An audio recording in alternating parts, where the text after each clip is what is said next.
what are the particular strengths that LGBTQ people have um, as members of the LGBTQ community that make them particularly successful in business and as entrepreneurs? Do queer people have any business superpowers? What superpowers don't we have? Really, I mean, when you think back just in the history of queer, transgender, LGBT people as a whole, like we're hustlers. I think that historically speaking, because we haven't had access to jobs, we have had to create our income, our wealth in other areas. So there, we always see obstacles as opportunities, and so really that resiliency, I think, is a big word that like I want to highlight. We're able to take sometimes, the discards of others and see those as opportunities in creating beautiful things from things that people don't see the use of. And that's been historically with a lot of minorities, but definitely with the LGBT community, and being able to see the opportunities that are in front of us.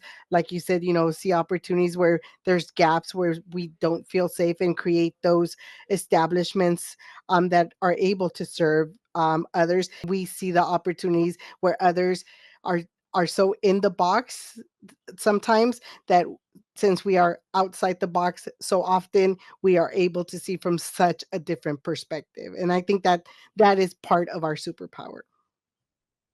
$2 trillion have been invested in venture funding in this country in the last 20 years. Of that $2 trillion, only 0.5% have gone to companies with queer founders. And when we get money, we get 84 cents on the dollar relative to our straight cis counterparts. Even though, as Lori said, because as Martha pointed out, we're hustlers, we end up creating more jobs with that investment. We end up filing more patents. We end up hiring more people and having a bigger return on investment. So not only are we hustlers for ourselves, we're a good bet for everyone else for everything that Martha said.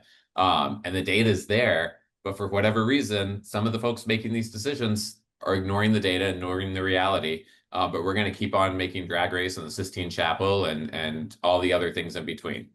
I have asked people in different parts of the world about whether they think they have superpowers, as I've studied economic empowerment programs.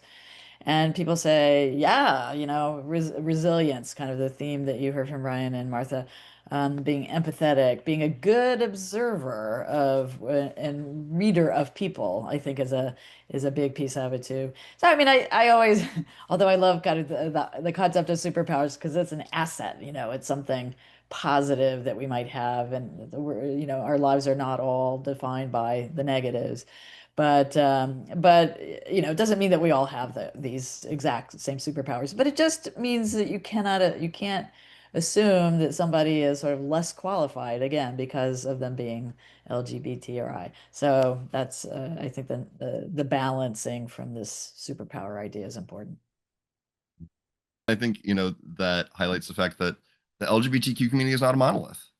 And we exist all across, income spectrum, the racial spectrum, the cultural and national background spectrums, spectrums of ability, spectrums of genders, what have you. We exist on those spectrums, and so that's all baked into the pie. And yeah, I think we shouldn't let, of course, examples of queer poverty eclipse queer excellence, which is, of course, what we're seeking.